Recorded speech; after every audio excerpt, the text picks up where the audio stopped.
This video is to be seen as a companion to the enhanced scripture study video titled The Pure Convocations. However, this video is a standalone simply because the subject of the Hebrew calendar itself is extremely controversial and comes with various and sundry interpretations from many individuals and groups around the world, and there is currently no true consensus on any one interpretation. That said, it is intended that the Pure Convocations exists to benefit and enlighten many, despite your view of the Hebrew calendar and how months and appointed times are truly reckoned. But this particular video, take it or leave it, will add to the pot of multiple interpretations already stewing and act as a declaration of our official position on this subject. Now, many people follow the Khazarians with regard to the Hebrew calendar, thinking they have the truth concerning the months, which they mark by lunar observations, when it is never recorded in scripture that anyone looked up at the moon to mark the new month. But the Khazars are not the custodians of scriptural truth, and it doesn't help that certain words associated with the appointed times and new months are often misapplied. A case in point can be found in Psalm 81 verse 3. The word often translated full moon is keseh or keseh, word H3677, the word origin of which NAS Exhaustive Concordance marks as of uncertain derivation, whereas Brown Driver Briggs notes origin dubious. Many translators assert that this word means full moon, yet it is translated as time appointed in the KJV in this verse and day appointed in Proverbs 7 verse 20. And an appointed time is what keseh or keseh is referring to, not a full moon.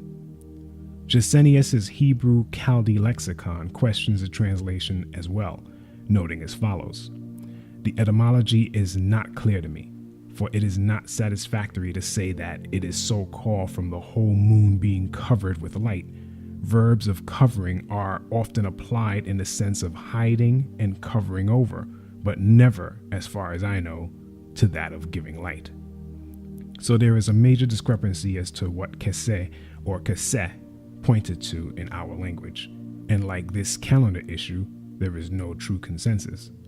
But I hold that it does not refer to a full moon. Similarly, the word used for new moon, Kodesh, H2320, should be properly rendered month, with emphasis placed on its beginning. Furthermore, as regards the Hebrew calendar, Genesis 1 reveals that everything began in creation week, on the same day in fact. Day 1 is the beginning of week 1, as well as month 1 and year 1. That means that everything had its origin on the first day of the week, what the world calls Sunday. But locking in which month is first has to be tied to a little word known as Abib, and what that word means, as well as the law stated in the book of Exodus that surrounds Passover. We are told in Exodus 12 verse 2 that the first month is the beginning of months, and that was the month the people of Israel were to observe Passover. And right after the last day of unleavened bread came wave sheaf, as commanded in Leviticus 23. Speak to the Israelites and say to them, when you enter the land I am going to give you, and you reap its harvest, bring to the priest a sheaf of the first grain you harvest. He is to wave the sheaf before Yah, so it will be accepted on your behalf. The priest is to wave it on the day after the Sabbath. A major clue to this calendar mystery is found in the word associated with the first month, and as stated, that word is Abib.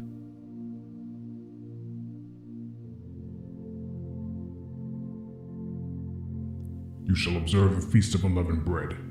For 7 days you are to eat unleavened bread, as I commanded you, at the appointed time in the month of Abib. For in the month of Abib you came out of Egypt. But what does Abib mean? It is word H24, Abib, meaning fresh young ears, referring to barley, as used in Exodus 9 verse 31.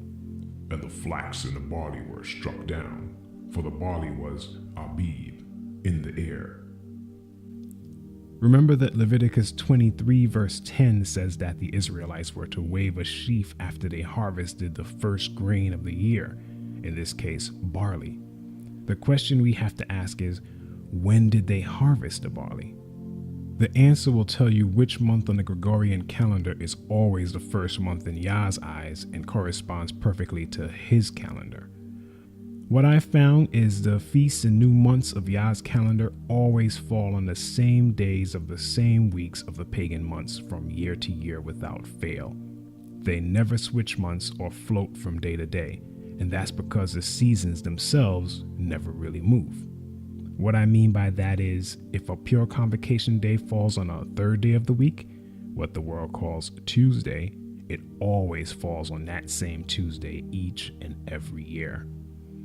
In Yah's eyes, the same days are respected, therefore, but not the same dates. The world observes dates, December 25th, October 31st, etc. And those dates float on the calendar and land on different days of the week, such as a Tuesday one year and a Friday the next, with the exception of pagan days like Thanksgiving, which is always observed on the fourth Thursday of November, causing it to function more like Yah's fixed calendar. Yah, on the other hand, doesn't mix and match. He has us exclusively observe days, the 7th day of the week, the 15th day of the month, etc., regardless of dates. I hope you see the contrast. The adversary, Hashatan, wanted to be like the Most High, but by copying and corrupting the truth and making a counterfeit of it, hence the mixing of both days and dates on his corrupted calendar. Given all this info, if you research carefully, you will find which month was the first month of harvest for the year in Israel, when barley was harvested. The internet has a host of sites that offer up interesting descriptions of what harvesting was like in ancient Israel. And of course, there are sites that also offer misleading information. But when weighed against scripture, the truth always shines forth. One site I found of interest is BibleHistory.com, which lists various Bible dictionaries and encyclopedia, Bible commentaries, and other items. The site has an entry titled Harvest, which it quotes from the International Standard Bible Encyclopedia. Excerpting from that entry, we read, "For the Hebrew people, as for those in any agricultural district today, the harvest was a most important season. Events were reckoned from harvest. The three principal feasts corresponded to the three harvest seasons, and they give an example of one such feast and its timing. The feast of the Passover in April at the time of the barley harvest. The seasons have not changed since that time. Between the reaping of the barley in April and the wheat in June, most of the other cereals are reaped." The entry lists many scriptural references you can peruse at your leisure, if you so choose. But moving on, a case in point of online sources offering up misleading info would be Easton's Bible Dictionary, which, according to this source, correctly states the time of first harvest as April, but incorrectly names the crop. Harvest, the season for gathering grain or fruit. On the 16th day of Abib, or April, a handful of ripe ears of corn was offered as a first fruit before Yah, and immediately after this, the harvest commenced. The offering waved by the priest was actually an omer, or a sheaf of barley, which was the first grain crop to ripen for the year. This is also proven in Exodus 9 verse 31, which we quoted earlier. The barley harvest was of great importance, for it confirmed when the year began. Other great sources stem from historical books on this subject. An interesting one I stumbled on is titled Ancient Israel, Its Life and Instructions by Roland DeVoe. On page 184 of that book, the author says the following. A limestone tablet has been discovered at Gezer, which has an inscription attributed to the 10th century BC. The text was certainly drawn up by an Israelite. It is a calendar giving the following table. 2 months equals ingathering. 2 months equals seed time. 2 months equals late seed time. 1 month equals flax gathering. 1 month equals barley harvest. 1 month equals harvest of wheat and accounting. 2 months equals pruning. 1 month equals summer fruits. The author goes on to say that this is not a memorandum of tasks to be carried out in the different months of the year, but a concordance table between 12 official months in order. And he goes on to say that the months are listed without their proper names, but Hebrew months were never named in ancient times. Babylonian names were added later. Not even Abib is a proper name for the first month. The term Abib simply refers to what occurred during that month, young ears of grain shooting forth. So again, we have to sift out error when doing our research. What the author does mention correctly is that the tablet features the periods of the agricultural year, which the peasants called after the task they performed in them. Citing further, we read, "The Old Testament uses several of these terms to mark dates. In the oldest liturgical calendars, Exodus 23 verse 16 orders the Feast of the Harvest, Kasir, to be observed. The word Kasir, which the author spells incorrectly, is used in Exodus 23 verse 16 in his word H7105, Katsir. It is a term that refers to a harvest, what is reaped, harvested, crop, specifically of grain, according to Brown Driver Briggs. This is the very word used on the Giza tablet written by a person named Abiyah, and he used it to refer to the barley harvest under the 5th entry, Kasir. A Wikipedia entry gives a similar view with regard to the Giza tablet, and there it breaks down the writing as follows. It has been translated as 2 months gathering, September, October, 2 months planting, November, December, 2 months late sowing, January, February, 1 month cutting flax, March, 1 month reaping barley, April, 1 month reaping and measuring grain, May, 2 months pruning, June, July, 1 month summer fruit, August. Note that both sources conclude that the 5th entry, 1 month reaping, refers to the barley harvest, and that harvest took place in the month of April. This is very important. April is in fact the very start of the year on Yah's fixed calendar. In contrast to this, the Khazars sometimes begin the year in March, but they reckon the year quite differently, sometimes adding a 13th month to their year every 3 years or so, due to the shorter counts forced by a 29.5-day month on the lunar cycle. Quoting from timeanddate.com, we read, "Months in the Jewish calendar are based on the phases of the moon. A new month begins on the day of the crescent moon after the new moon phase. Because the sum of 12 lunar months is about 11 days shorter than the solar year, a 13th month is periodically added to keep the calendar in step with the astronomical seasons. They call this a leap year, but the problem with a 13th month is there is not a single mention of one anywhere in scripture. So going by the lunar cycle, or lunisolar calendar in this case, one is forced to add a 13th month to the year. Otherwise, Passover would eventually slip into winter, then fall, then back to spring, and it continually regresses backward in time throughout the years. A 13th month, therefore, pushes it back into place and keeps it in spring. But 13 months are unscriptural. And to add to this equation, a month is never recorded as 29 or so days long. There is a specific law in the Torah surrounding the period of mourning that gives us details on the exact length of a month. She shall also remove the clothes of her captivity and shall remain in your house and mourn her father and mother a full month. And after that you may go in to her and be her husband, and she shall be your wife." So the sons of Israel wept for Moses in the plains of Moab 30 days. Then the days of weeping and mourning for Moses came to an end. When all the congregation saw that Aaron had died, all the house of Israel wept for Aaron 30 days. So the month was 30 days, period. Now, with regard to Passover being pushed back into winter, what's interesting is many other calendars I've seen have the same problem, including the Enoch calendar. People who adhere to the various calendars out there fail to test them empirically. And when those calendars state that Passover is on this or that day, people simply observe the days in question, having not tested those assertions in a practical sense. I have to interject one thing here. What I found is that the Gregorian calendar is not very far from Yah's true calendar, while the Khazarian lunar calendar system is perhaps the worst in terms of accuracy. The Gregorian calendar, which replaced the horrendous Julian calendar, was a step in the right direction, and it corrected many glaring errors and flaws in the system of reckoning seasons. What it gets right are the spring and fall equinoxes, which the feasts of Yah are anchored to. Some people begin the year with the spring equinox, but again, scripture clearly lays out the beginning of the year, which was tied to the barley harvest, which always occurred in April. What the equinox does, however, is act as a sign that something is about to occur, yet it does not usher in the year in and of itself. Genesis 1 verse 14 says this in plain detail.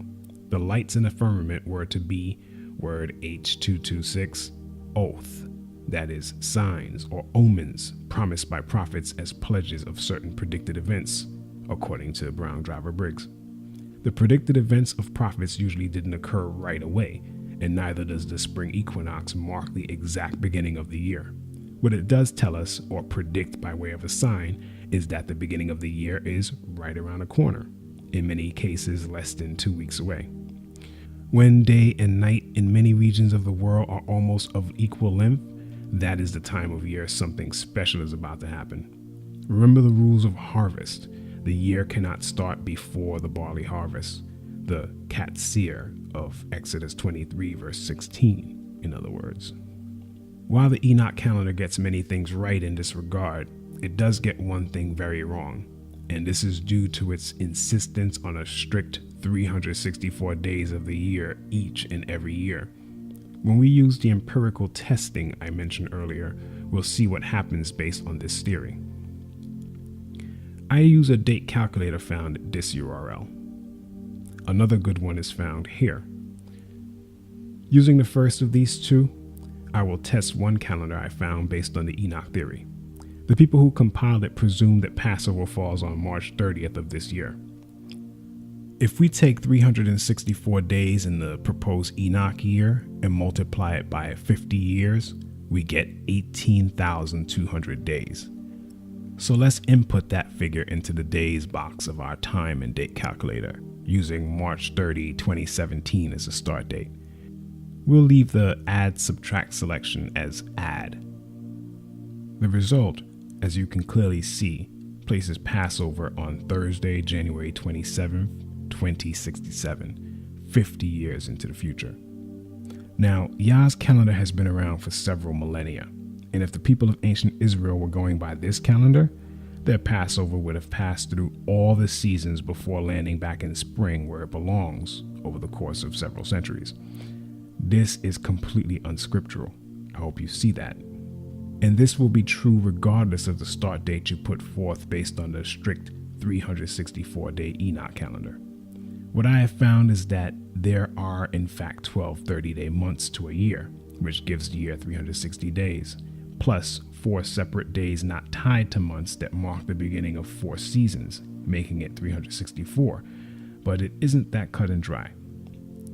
First, the last day of the year is also the start of the next year, so the count is 364 theoretically, but 363 on paper.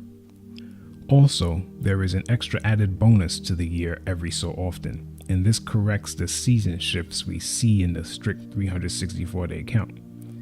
And this interpolated bonus is actually scriptural. In the book of Ezekiel, specifically chapter 4, a command is given to Ezekiel to symbolically bear the iniquity of Israel by laying on his side a number of days for the sins of Israel that had accumulated over the years. As for you, lie down on your left side, and lay the iniquity of the house of Israel on it. You shall bear their iniquity for the number of days that you lie on it. For I have assigned you a number of days corresponding to the years of their iniquity, 390 days. Thus you shall bear the iniquity of the house of Israel. When you have completed these, you shall lie down a second time, but on your right side, and bear the iniquity of the house of Judah. I have assigned it to you for 40 days, a day for each year. This scriptural event actually supports Yah's fixed calendar and locks in the seasons and feasts so that they do not shift from year to year. but it takes a bit of discernment, which Yah supplies in great abundance if we ask in faith. Now, according to verses 1 and 2 of Ezekiel chapter 1, this command came in the 5th day of the 4th month during the 5th year of King Jehoiakim's exile. When we arrive at Ezekiel chapter 8 and verse 1, Ezekiel is finally allowed to move and is shown sitting in his house with the elders of Judah sitting before him, and the hand of Yah fell upon Ezekiel once more. We are told that it was the 6th year of Jehoiakim's exile and the 5th day of the 6th month. So the period of lying on both his sides had lapsed. Adding 390 days and 40 days gives us a total of 430 days. And if we're going by regular 30-day months, as some still hold to, not counting 4 separate season days, the year would total 360 days. Using 30-day months as our count would give us a total of 420 days from the time Ezekiel began laying on his side to the time he was allowed to get up. Using the Enoch calendar, on the other hand, which adds an additional 4 season days to the count, would come to 424 days total. These are both shy of the 430 days Ezekiel was commanded to lay on his side. But when you add an occasional leap week to the calendar, 7 days that do not disrupt the 30-day months, there is no shift in seasons from year to year. And the book of Ezekiel proves that from years 5 to 6 of Jehoiakim's exile, a leap week was employed. So, in the beginning, just before the first day of creation, Genesis 1 verse 2 tells us that the Spirit of Yah, the Ruach, hovered above the waters, acting as a spring breeze blowing through. The Ruach was therefore the early spring rain of James 5 verse 7, so to speak. And following that spring day, day 1 of creation, the first Sunday of what we call April, marked the start of it all, the first of the year, month, and week of existence. The beginning of the 6,000-year odyssey that would place those on earth in the middle of an all-out war of good and evil, light and darkness. The calendar we have addressed in this video will be available for download on a page that can be accessed from the video page you're currently viewing this study on. It is a full annual calendar that shows each and every day of the year, not just pure convocation months like many other calendars do. That way you'll clearly see how this particular calendar works, and you'll be able to plan your gatherings months, even years in advance, as ancient Israel once did, without the need of a spotter gazing up at the sky to sight a sliver or conjunction or what have you. I hope that this video has been an aid to you, offering enlightenment on this important subject as you continue to prep for the kingdom of Yah. But know that this is merely a foundational study and is in no way meant to be exhaustive, so dig deeper on your own until we are gathered as a nation and cleansed. At that time, we'll be on the same page concerning everything. Until then, may the pure convocations be a blessing to you and yours, Israel, and those joined to you. Shalom.